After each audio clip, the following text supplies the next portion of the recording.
Today we're looking at a beginner chess game that fell apart in just 14 moves, all because of one common mistake, moving the queen too early. Let's break it down. The game begins with white playing f4, a bold and somewhat uncommon opening known as a bird opening. Black responds with a solid knight move to f6, developing pieces in a traditional manner.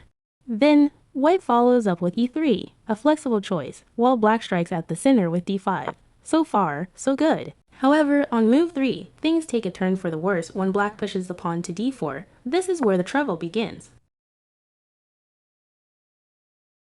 Pushing a pawn deep into enemy territory without proper support, that's a risky maneuver. White calmly captures the pawn with pawn takes d4, and instead of developing other pieces, black brings out the queen with queen takes d4 in the opening. Your queen shouldn't be out in the open like that. It's an easy target.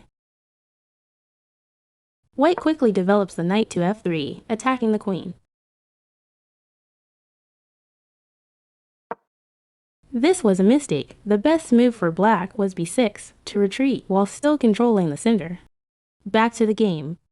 How does black respond? By retreating the queen, but not to safety. Black goes to d7. Next, white expands control with d4, firmly establishing dominance in the center. Meanwhile, black makes passive pawn moves like h6, which only deepens the hold. Black plays h6, trying to prevent white's knight or bishop from jumping to g5. But here's the problem, white wasn't even threatening it yet. And by playing h6, black weakens their kingside structure for no good reason. White brings off the bishop to e3, aiming directly at the queen's path. Black plays queen to e6, but here's the kicker, the queen has now moved 3 times in just 7 moves, and other pieces are still sitting idle. White plays knight to e5, placing the knight in the center and challenging black's position. Black finally develops the knight to d7, but is it too late? White continues with bishop to c4, putting pressure on the vulnerable f7 square. Black's response: a fourth queen move to b6, but now the queen is eyeing b2 while ignoring the looming danger around its own king. White strikes with bishop takes f7 check. Black is forced to move the king to knight d8, leaving it completely exposed.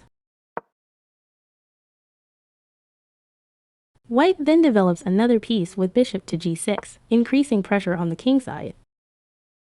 And here comes the ultimate mistake. Black captures the pawn on b2 with the queen, missing the impending attack. This is the final mistake. White launches knight to f7 check, a fork that forces the king to e8. Then, knight to g5 check, pushing the king back to d8.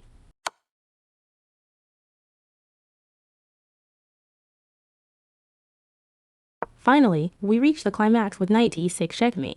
The bishop on g6 provides perfect coverage, leaving no escape. So, remember, develop your pieces. See you on the next board.